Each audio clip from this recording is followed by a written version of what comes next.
Hi, it's August in Southern California, and why don't we take a walk and see how our native plant garden is doing? Here we go. So this is a 2.5-year-old garden, and this is what it looks like in late summer when it's semi-dormant. And you're seeing this right before we go in and prune.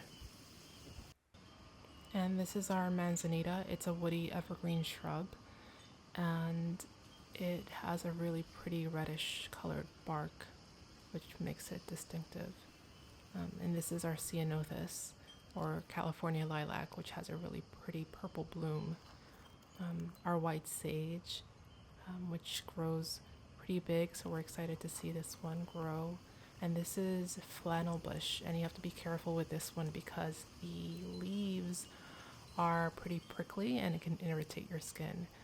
But the flowers are gorgeous yellow, orange. Oh, and this is our sage. You can see the leaves or the seeds have fallen or have been eaten, so this is ready to prune back. This is our emerald carpet manzanita, which is an evergreen that stays pretty low to the ground and gives a lot of ground cover. We're nursing this Toyon back to health. It has a lot of leaf scorch, and with all of the microclimates that we have in our garden, it may just not like the location, so we're keeping an eye on it. And this is our Delamina verbena, and it's semi-evergreen. You can see that the stems are ready to prune. And this one gives off a really pretty purple flower, a really delicate flower that the butterflies and bees love. It's so pretty, so she needs her beauty sleep right now. And this is monkey flower, and it has really pretty yellow and orange blooms in the late winter, spring, and early summer. And the leaves are really sticky. And the hummingbirds love this plant. So this is ready to clean up a bit. And this is our bees bliss, and we have so many of these plants in our garden. The bees love them, hence the name. And I want to look into this. I'm not sure what's going on with the leaves here, so I want to make sure that there's nothing that we should be worried about. Always learning in the garden. There's always something to learn. This is St. Catherine's lace, and it has really velvety, pretty soft leaves. And this is brittle bush. She is sleeping. Usually has really pretty yellow sunflowers. So this is ready to cut back. And this is St. Catherine's lace. Again, these are the flowers. So you can see that they look like lace, and they're so soft and pretty and delicate. Really beautiful flower. And this is brittle bush again, so brittle. But there I go, talking about the brittle bush.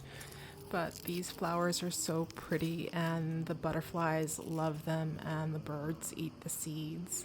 And fun fact, the resin can be used to make incense, so I'm excited to maybe try that.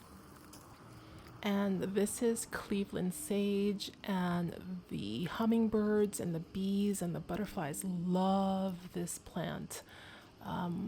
The seeds are all gone now, but I'm excited to cut that back because the scent is delicious, and when you put it in a room, it just smells so good. And these are our little buckwheat plants. I love this plant so much. The colors are so pretty. They're like these pinks and rose and rust colors that just look so stunning. My goodness, I like when you see this, look at that. That color is so good. They grow in these clusters, and you just want to hug this plant. It's such a great energy. And this is one of our Toyon shrubs, and this evergreen in the winter with its red berries just lights the entire place up. It is so stunning.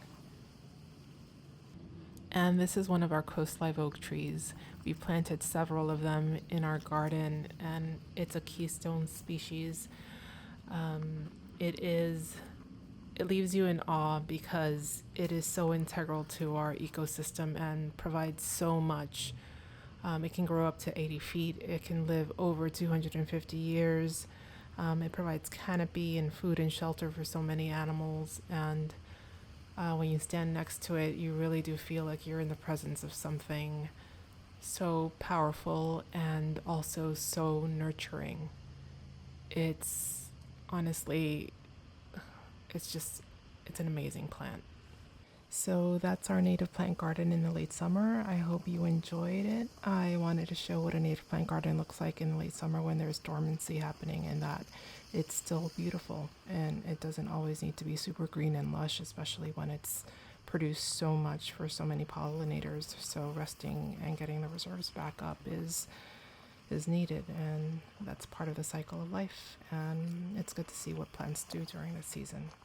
And if you want to join us on this journey, follow along and subscribe. We want to meet like-minded people who are also learning in their gardens and on the land that they're living on.